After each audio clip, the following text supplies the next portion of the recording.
Hello my friends and fellow VEDSies. So even before VEDS began, Caleb had begun his favorite album series, and as a part of that we had started talking about Billy Joel, and then he had made his top 10 Billy Joel song list.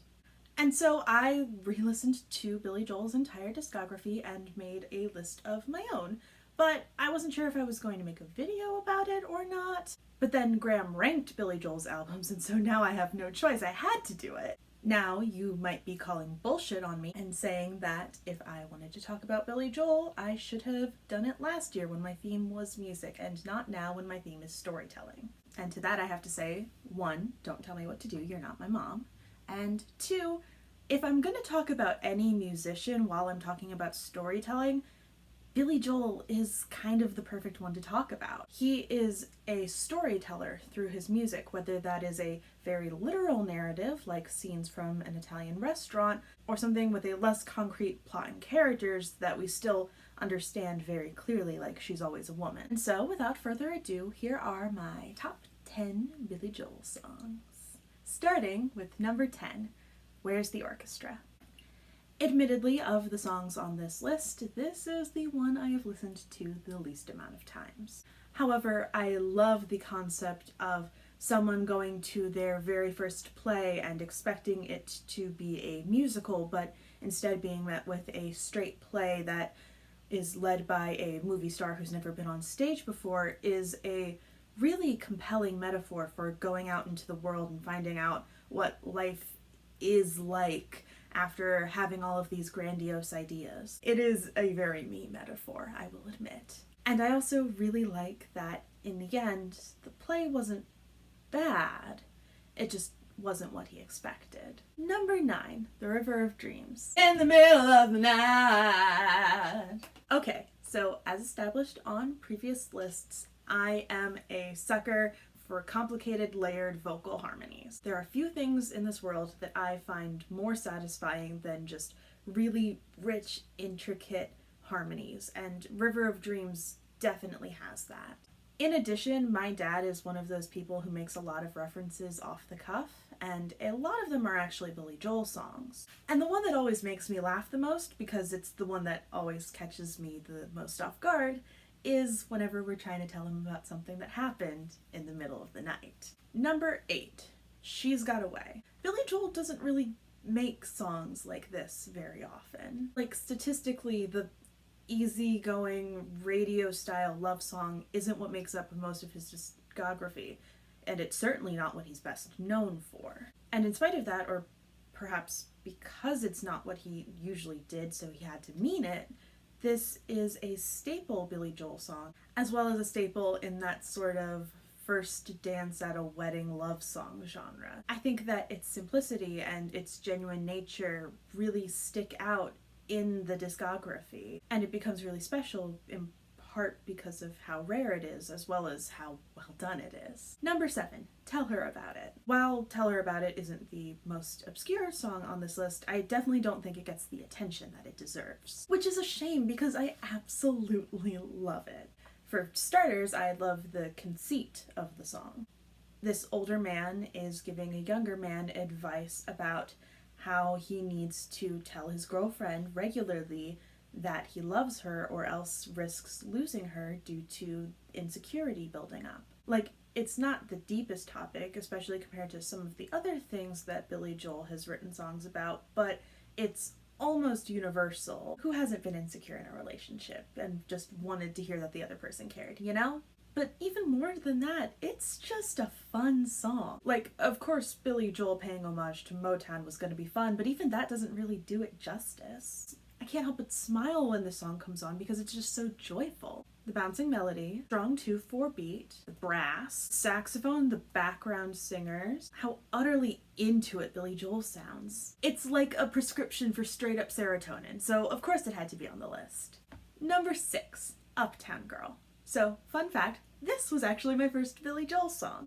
It's also jokingly referred to in the family as my parents' song. See, my dad is a shorter dude from Western PA who works in mechanics and electronics, and my mom is a 6'1" gal from Philly who is a bit of a princess. And the Uptown Girl music video casts Billy Joel as this short mechanic trying to win the heart of this comedically taller than him rich city girl. So it's my parents, and that wins it a ton of nostalgia points. But on top of that, it's also a fun, peppy song with great harmonies, which we already know that I'm a sucker for.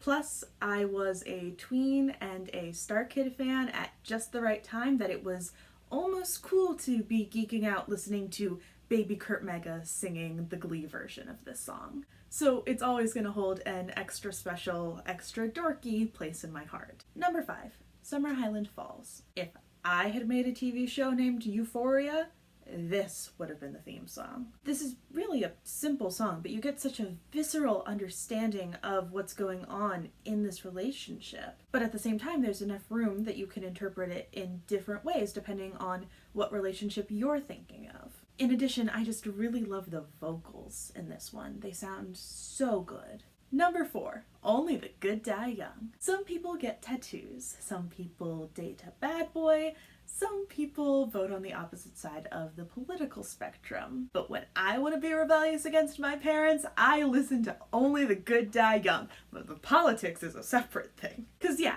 I was raised Catholic. Like, 15 years of Catholic school, we have some saint skin in the kitchen level Catholic. And among the things we were not allowed to do, listening to this classic Billy Joel song was pretty high up on the list. The rule was actually originally instated by my grandmother, who has been dead for a quarter of a century, but my mom still acts like she's gonna get grounded if she lets the song play. And because of those very specific circumstances, I get a lot of joy out of listening to this song, because it's so fun and peppy and ultimately harmless, and yet I know that if she knew, it would be pissing my mom off. Which, you know, is always fun. In addition, at some point down the line, I started imagining this plot with like a butch greaser type who is singing it to this like Sochi Catholic girl who's terrified of being ostracized by her family if they find out that she's gay. And that additional layer has made the song even more of a reclamation and even more fun for me. Also, shout out to the line, "The stained glass curtain you're hiding behind never lets in the sun." It's objectively not how glass works, but the imagery is chef's kiss. Number 3, Piano Man. I mean, we all knew it was coming. Like, seriously, everyone knows Piano Man, everyone loves Piano Man. It was really just a question of where on the list it was gonna go. I just, try as I might, I can't figure out how to explain what makes Piano Man special. But, I mean, you already know. It's Piano Man. Number 2. The Longest Time. Did you really think you could escape the clutches of my love of vocal harmonies? No, never. The Longest Time genuinely has some of my favorite vocal harmonies I've ever heard. Not because they're the most complicated, but because they're just perfectly written and then perfectly performed on the album. Although even with lesser vocalists, it still holds up wonderfully. When I was a freshman in high school on the marching band bus going to away games, some of the upperclassmen who already knew the parts would sing this song together, and it was always really special and it sounded really great. But in addition to how well it's written musically, I also love the sentiment of this song. The idea of being so content in your relationship that you know that if this falls apart down the line, you're still going to feel whole and content because you have been reminded that love is real is a wonderfully wholesome concept, but still very distinct from the usual stuff you hear in a love song. It's absolutely wonderful, but not our number 1. That honor goes to Vienna. I told you all last year that Billy Joel and I had the same favorite Billy Joel song, and that Billy Joel song in question was Vienna, and nothing's changed since then. Aside from the beautiful piano that I talked about in my piano intros video last year, there are 2 things that I specifically adore about this song. One is rather obvious, Vienna itself. That is to say, the specific choice of using Vienna to represent this time and place where things are going to be okay. Billy Joel talked about how he got the idea when he visited his father in Vienna and saw how elderly people were able to have low demand jobs so that they were able to still be a part of the community. And the idea of a place where you don't have to fear growing older and less useful really struck a chord with him, and me as well. But even if you don't know that, I didn't until very recently, Vienna is such a quintessential European city to romanticize. Really, it's as different from somewhere like Allentown as you can imagine. So it's easy to picture Vienna as this place that is waiting to welcome you with open arms and make the pain go away.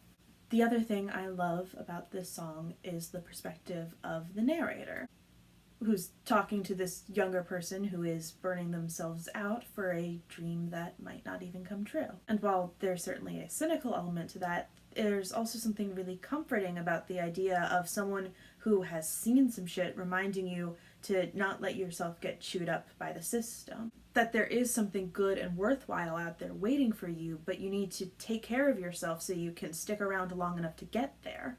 I think that's part of why this song resonates so strongly with younger folks. It's like Billy Joel is taking us on a path that he's tried before. He's leading us to Vienna. So there you have it, my top 10 Billy Joel songs. I'm really excited to hear your guys' thoughts on this one because I don't think there are any quote-unquote wrong answers. There's so many great Billy Joel songs out there that it really is just a matter of opinion. And I think a decent portion of what I chose is somewhat predictable, especially if you know me, but there are a couple curveballs in there that I want to hear your thoughts on. Alright, my friends and fellow VEDSies, I'll see you tomorrow.